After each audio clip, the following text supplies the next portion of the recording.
Mm.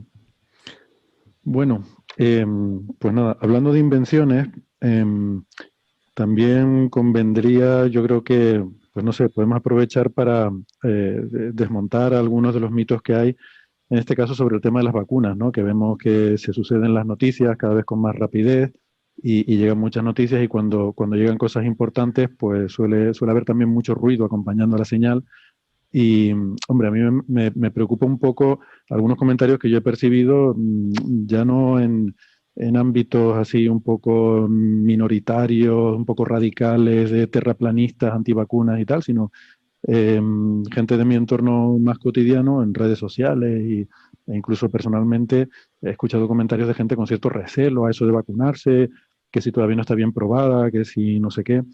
Y pues me gustaría que pues a lo mejor, por lo menos algunos de esos mitos más establecidos, pues que intentáramos un poco derribarlos, ¿no? Porque es una cosa muy importante, ha habido un esfuerzo muy grande a nivel mundial en desarrollar estas vacunas con nuevas tecnologías, con unas inversiones gigantescas, con una cantidad enorme de gente trabajando en esto, para que ahora vengamos con remilgos, ¿no?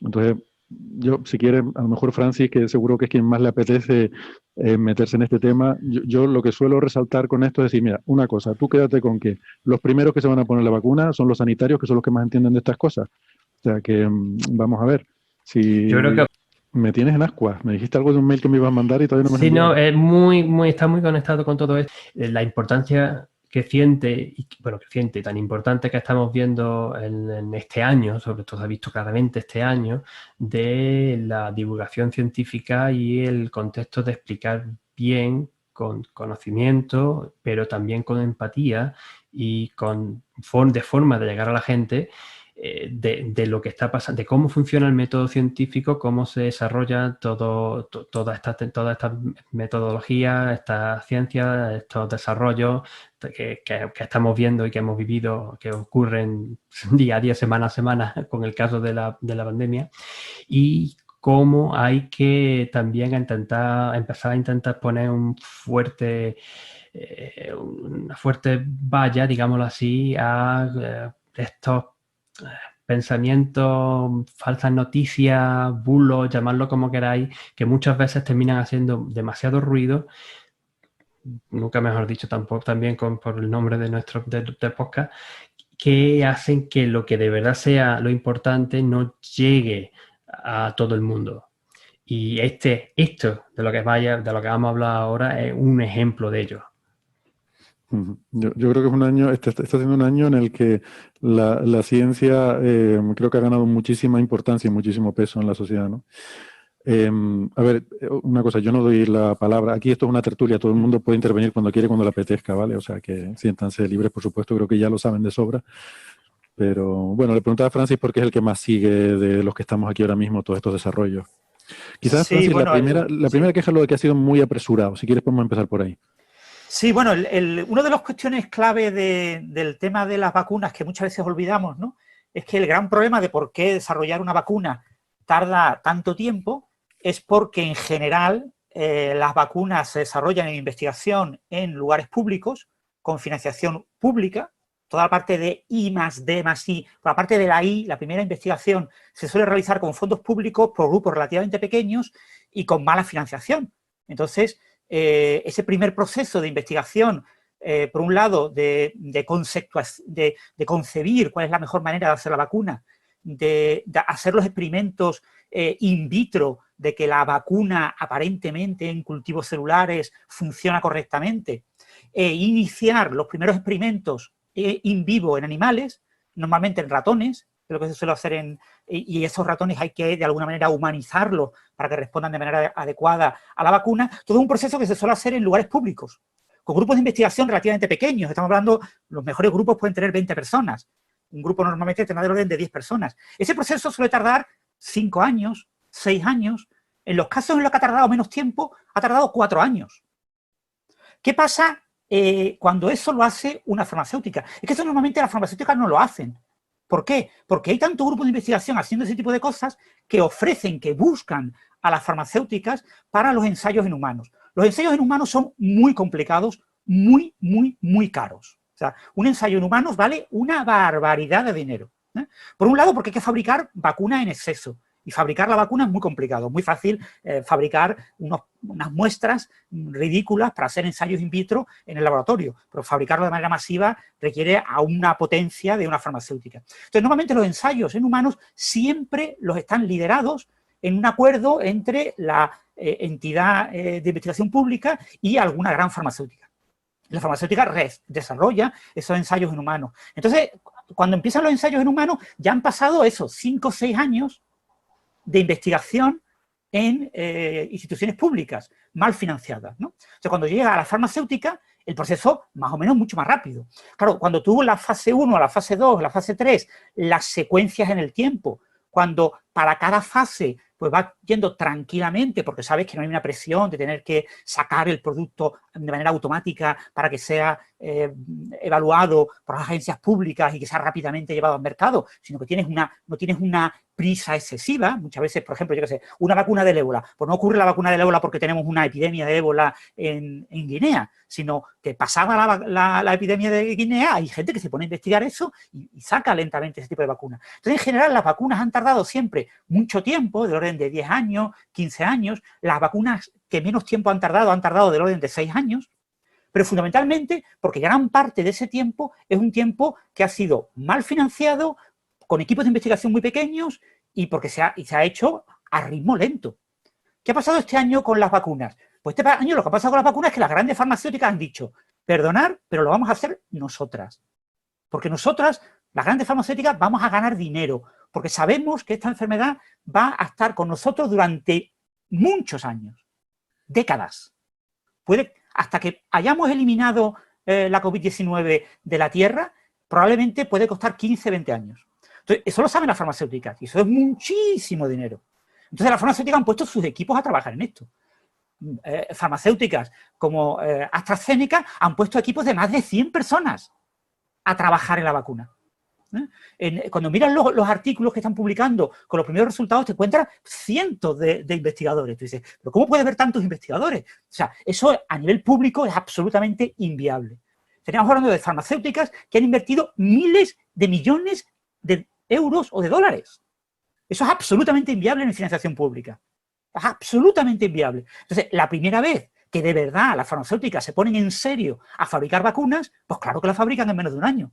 Porque han metido muchísima gente, muchísimo dinero y sobre todo las primeras vacunas que han salido al mercado son vacunas en las que ya había una investigación previa de casi 10 años de cómo desarrollar este tipo de tecnología cuando están basadas básicamente en utilizar ARN del virus, trozos de ARN del virus e insertarlos en ciertos vectores, pueden ser adenovirus, pueden ser, eso es la vacuna de AstraZeneca de Oxford, o pueden ser esas cápsulas lipídicas las que metes ese ARN, prácticamente es copiar el ARN del virus, hay que modificarlo, hay que modificar el ARN. Moderna viene de MOD-RNA, MOD-RNA, el RNA aparece en el propio título, es porque utilizan un ADN modificado, ¿vale? El ADN, la vacuna de Moderna tiene que modificar el ARN de la espícula del virus, que fundamentalmente porque la espícula en su versión original tiende a pegarse a las membranas que hay dentro del citoplasma, dentro de la célula, básicamente al retículo endoplasmático. Entonces, cuando el ribosoma traduce ese ARN en la proteína de la espícula se pliega, lo que hace esa proteína plegada tiene una tendencia enorme a pegarse a otras proteínas espiculares y forman un trímero. Realmente la espícula del coronavirus es un trímero, está formado por 3 proteínas S pegadas, y ese tiene forma como de setita, ¿no? Como una especie de seta, ¿no? Tiene como un tallo y como una cabecita y como de bombilla, ¿no? Como de bombilla, y la zona donde la bombilla se enrosca, pues es el tallo, y ese tallo tiene una tendencia enorme a pegarse en la primera membrana que pille. Entonces, claro, si la proteína especular se pega a las membranas del retículo endoplasmático, ¿cómo sale fuera de la célula? Porque el sistema inmune fundamentalmente detecta a los virus que están tratando de atacar a nuestras células, fundamentalmente en el medio intercelular, entonces en la matriz intercelular. Entonces, tenemos que lograr que escape de la célula infectada. ¿Eso cómo lo podemos lograr? La única manera de hacerlo es modificar el ARN mensajero, el ARN que metemos en la célula, de tal manera que modifiquemos esa parte del casquete de la bombilla, ¿no? Esa parte de ese tallo que tiene el trímero de proteína espicular, de tal manera de que ya no tenga tendencias a pegarse en membranas. Entonces, al no tener tendencia a pegarse en membranas, se acumula en el citoplasma de la célula, y entonces hay todos unos mecanismos de la célula que dicen, ¿esto qué es? Esto no es nuestro. Esta proteína que estamos aquí, este complejo proteico que tenemos aquí en medio, es basurilla, esto hay que eliminarlo. Entonces, meten una serie de vacuolas, meten una serie de bolsas que retiran esas proteínas espiculares, las sacan fuera de la célula. Y al sacarlas fuera de la célula, la exponen al sistema inmune. Entonces, ha habido que modificar el ARN que teníamos de esta proteína en el virus para lograr esto. Pero esto ya sabíamos hacerlo, ¿vale? O sea, ya se había hecho con otras vacunas, otros intentos de vacuna, por ejemplo, contra el ébola, con este tipo de tecnología, y ya se sabía cómo lograr hacer la modificación adecuada para que fuera expulsado de manera más o menos rápida fuera de la célula, ¿no? Entonces, como teníamos ya la tecnología, lo único que había que hacer era cambiar, digamos, las letras, ¿no? Teníamos todo lo teníamos hecho y lo único que tenemos que cambiar eran los datos, ¿no? Es como pasa a veces en astronomía, comentaba antes Carlos, ¿no? Hay ciertos artículos de astronomía que uno prepara todos los software y está esperando a que se haga el release de los datos, ¿no? Se publican los datos, yo qué sé, de Gaia, de R3, ¿no? El tercer release. Y entonces tú tienes todos los software preparados y cuando vienen esos datos, metes los datos en tu software y sacas automáticamente el artículo. Y en 24 horas, en 48 horas tienes el artículo enviado porque ha sido meter los datos en tu software ya todo preparado, ¿no? Pues aquí pasa lo mismo. Tenemos toda la tecnología, entonces el proceso de esta vacuna ha sido muy rápido, pero fundamentalmente por eso, porque ha habido dinero infinito, es decir, las farmacéuticas han trabajado con dinero infinito, dinero que necesitaban, dinero que tenían, o sea, una cosa que prácticamente no tiene precedentes en toda la historia de la medicina, el que haya ocurrido un momento en el que múltiples farmacéuticas y múltiples grupos de investigación en todo el mundo hayan tenido dinero infinito, que eso, ya os digo, es súper excepcional. Y por otro lado ha habido eso, que las grandes farmacéuticas se han puesto a hacerlo todo, a hacer desde la I al desarrollo a la innovación, han hecho todas las fases completas, ¿no? Entonces las farmacéuticas saben perfectamente que cuando este virus mute, la proteína espicular está mutando, ¿vale? La proteína espicular está mutando, de hecho ya la mutación esta que ha habido en Inglaterra recientemente, se ha detectado una mutación que se está expandiendo bastante rápido, es una mutación que se ha detectado porque para la PCR, a la hora de detectar el trocito de proteína espicular que se detecta, pues fallaba. Porque ha habido una mutación en ese trocito, el trocito de algunas PCR, ¿vale? No todas las PCR utilizan, o sea, los primers, ¿no? Los cebadores que se utilizan para PCR son diferentes, hay diferentes kits. Y uno de los kits que se usaba en Gran Bretaña, pues tenía un trozo de proteína espicular y ese kit es el que ha fallado, ¿no? Entonces, se ha visto que hay una mutación de la proteína espicular que hace que uno de los marcadores que tú quieres en tu PCR no te esté funcionando, ¿no? Pues esto se sabe que va a ocurrir, o sea, se sabe que va a ocurrir en un par de años, vamos a tener modificaciones en la proteína espicular que van a requerir modificar esta vacuna, ¿vale? Y que va a haber gente que va a ser reinfectado por el coronavirus porque ha habido una modificación en este proceso, ¿no? Y vamos a tener anticuerpos contra la versión de la proteína espicular actual, pero no con la que habrá dentro de un par de años. Entonces, dentro de un par de años habrá que volver a vacunar. Eso vale mucho dinero, ¿vale? Vacunar a 8.000 millones de personas, 16.000 millones de vacunas, es muchísimo dinero, mucho beneficio para las grandes farmacéuticas. Ahora están trabajando muchas veces a coste, a beneficio cero, porque el beneficio lo están jugando en bolsa, no lo están jugando en la venta del producto. Entonces están vendiendo el producto prácticamente a precio de coste, pero dentro de 2 años eso no va a pasar, ¿vale? Dentro de 2 años vamos a pagar el precio de verdad que valen las vacunas, que es un precio caro. Entonces, quiero decir que no hay que escandalizarse, no hay que pensar que porque este año haya sido todo extremadamente rápido es porque se haya hecho mal. No es que se haya hecho mal, se ha hecho como se suele hacer. Lo que pasa es que se ha hecho como se suele hacer, con dinero infinito y con recursos en la práctica infinitos. Y yo creo que también...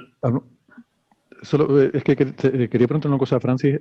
Creo que también seguramente, Francis, ha influido el tema de que este virus fuera muy bien conocido, porque es parecido a otros coronavirus, el genoma desde febrero ya estaba secuenciado. ¿Tiene influencia eso?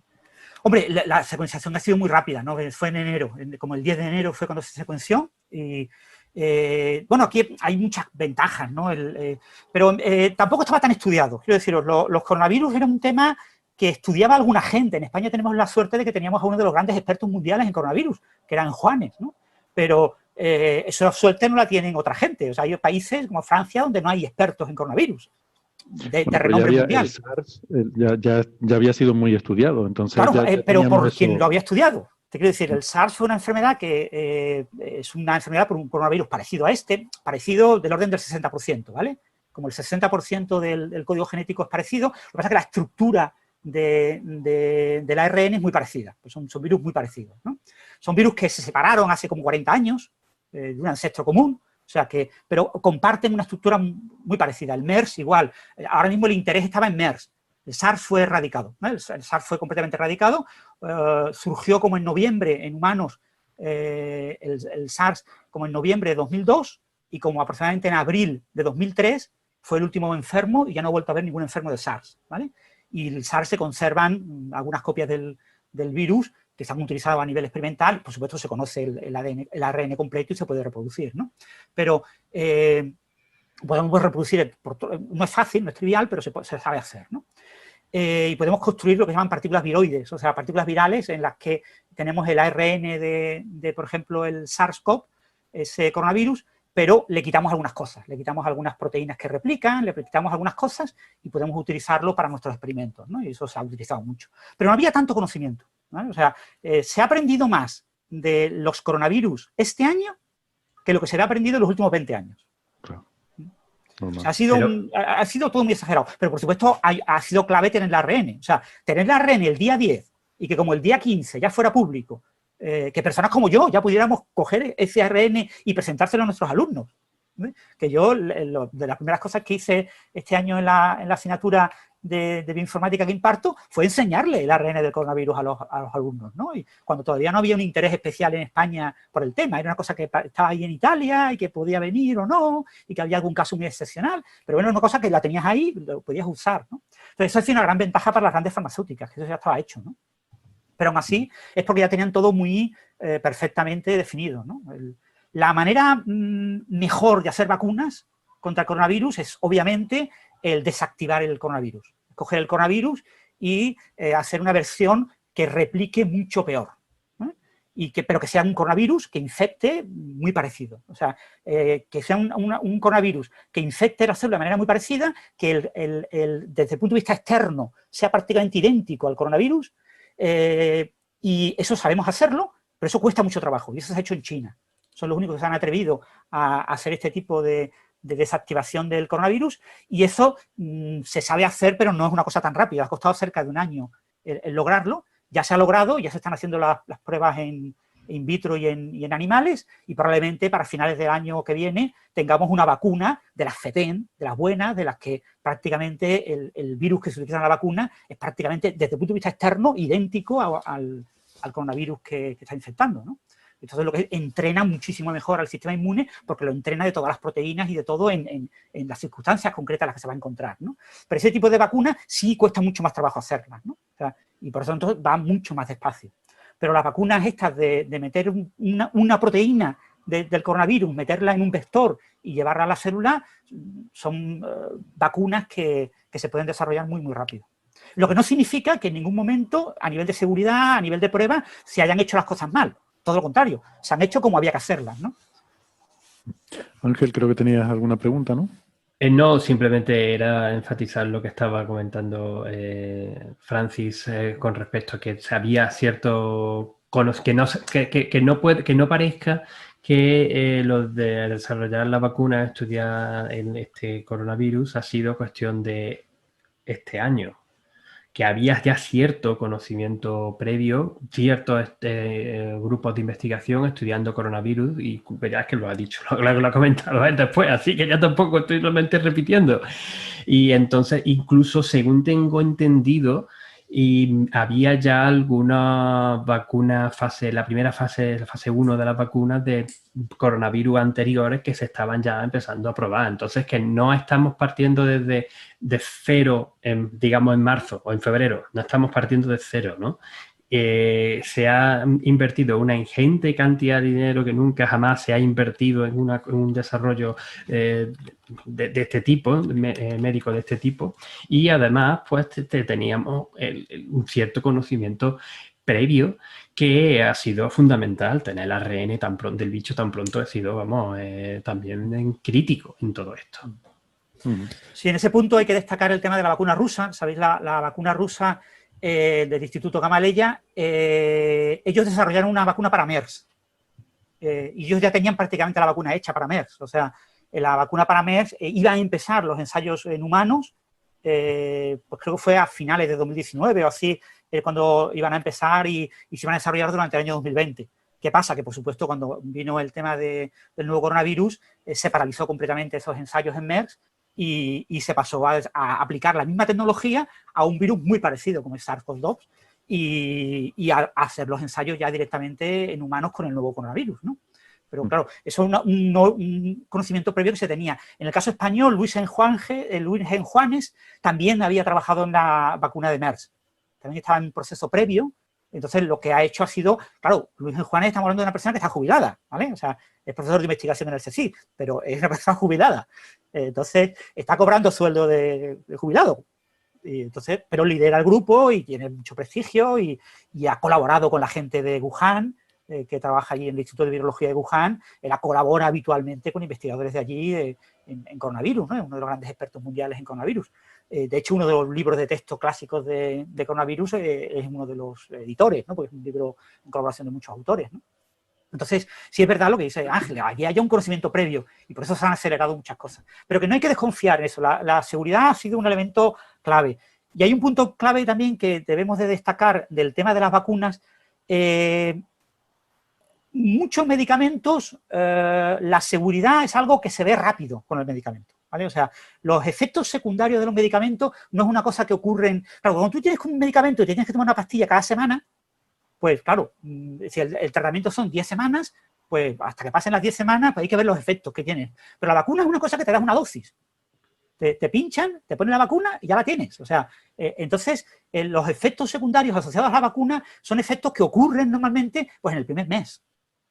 Como mucho en 2 meses, pero a 2 meses tú ya no tienes vacuna, tú ya puedes tener anticuerpos de hecho, lo normal es que sea el primer día incluso. Te pinchan la vacuna, se te hincha el esto, o te duele la cabeza, todo ese tipo de efectos en el primer día, y luego ya algún efecto un poco más severo pueden ser unos pocos días, pero no mucho más. Entonces la gente cuando piensa en efectos a largo plazo, están pensando en temas de una medicación que se toma de forma continuada durante muchos años, durante mucho tiempo. Eso es lo que te puede producir efectos a largo plazo. Realmente una cosa, como dice Francis, una cosa que es una ingesta puntual, es al momento el efecto, o si no, no lo hay. La mayor parte de las vacunas que se están ensayando son vacunas de 2 dosis, una primera dosis y una segunda dosis como aproximadamente un mes más tarde, como 28 días o así, ¿no? Suele ser lo típico, ¿no? 21 días, 28 días, ¿no? En la segunda dosis, normalmente, si tú tienes algún tipo de problema de efecto secundario mayor de los esperados habitualmente, claro, el vehículo te tiene que infectar. O sea, lo que está claro es que cómo te metan la vacuna tiene que ser algo parecido a meterte un virus que te infecte y que se replique en tu cuerpo, porque si no, tienen que meterte una cantidad enorme de vacuna, ¿vale? Para que llegue al sistema inmune. Entonces, lo que se hace es meterte algo que se replique, que infecte alguna de tus células. Normalmente no tienen por qué ser el mismo tipo de células, o sea, no tienen que ser células del epitelio de los pulmones o de otros epitelios que tenemos en el cuerpo, sino que pueden ser directamente células normales, células pueden ser musculares, de la sangre, las que sean, ¿no? Te infecta una serie de células, se replica y eso genera la respuesta inmune.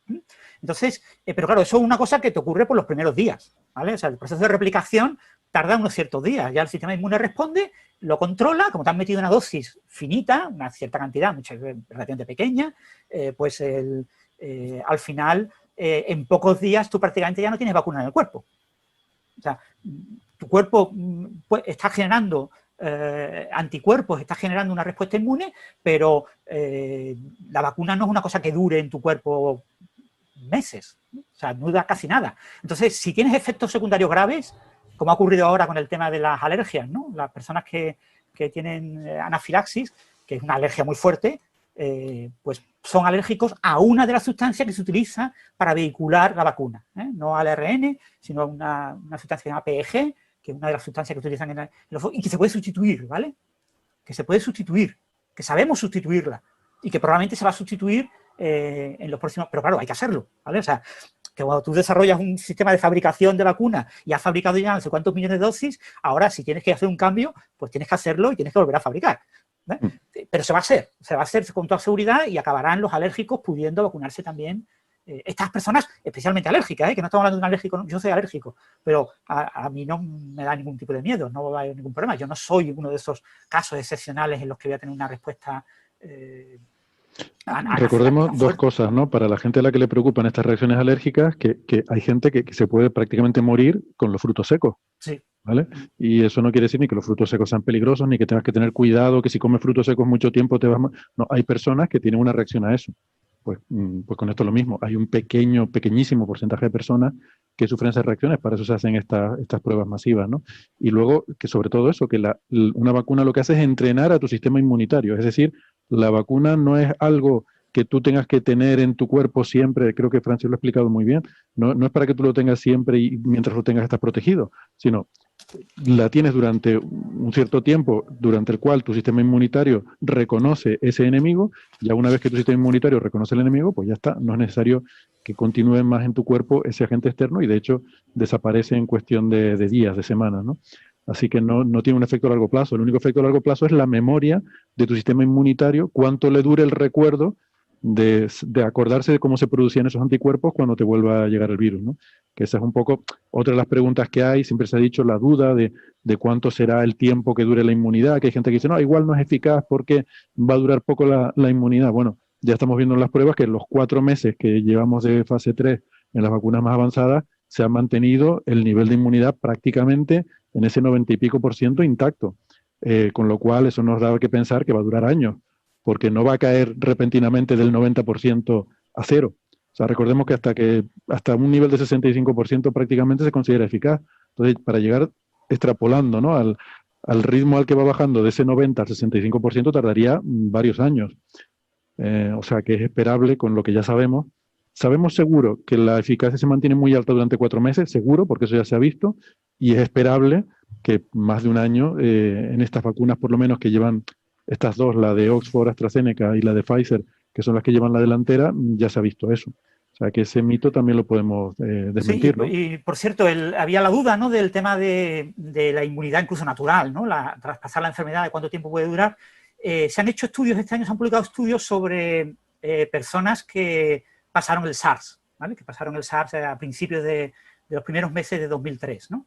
Y claro, en 2003 estamos hablando de 17 años, ¿vale? Entonces se ha buscado la respuesta. Obviamente ya no tienen anticuerpos, ¿vale? No tienen anticuerpos en su sangre, pero sí tienen la memoria inmune en los linfocitos B. O sea, los linfocitos B siguen recordando el SARS que pasaron en el año 2003 y pueden generar respuesta inmune. Eso se ha comprobado. Eso es lo que llaman respuesta, los anticuerpos son la respuesta inmune o inmunitaria, lo correcto sería inmunitaria humoral, y los linfocitos que recuerdan, los linfocitos B que tienen esa memoria para poder fabricar esta respuesta humoral, se llama la respuesta inmunitaria celular. Entonces, mantienen esa respuesta inmunitaria celular al menos 17 años. Entonces, por la semejanza entre el SARS-CoV y el SARS-CoV-2, que son dos virus muy parecidos en muchos detalles, y donde la mayor parte de los anticuerpos suelen referirse a las mismas proteínas, a proteínas muy parecidas, con lo que en la práctica podemos esperar que ocurra algo parecido. Se espera que la inmunidad asociada a este nuevo coronavirus, el SARS-CoV-2, sea parecida, o sea, que dure del orden de 15-16 años. Entonces, mientras el virus no cambie lo suficiente, claro, si el virus cambia mucho, muta mucho, claro, en 17 años puede mutar mucho. Esta respuesta inmunitaria celular ha sido verificada con el coronavirus original, ¿vale? O sea, claro, el coronavirus SARS-CoV ya desapareció de la circulación. Entonces, se han cogido las versiones que estaban almacenadas en el laboratorio, ¿no? Pero con el nuevo coronavirus se espera que la memoria, la respuesta inmunitaria dure muchos años. O sea, y eso, mientras que no cambie significativamente el coronavirus, va a seguir habiendo una buena respuesta inmune y vamos a estar protegidos, ¿no?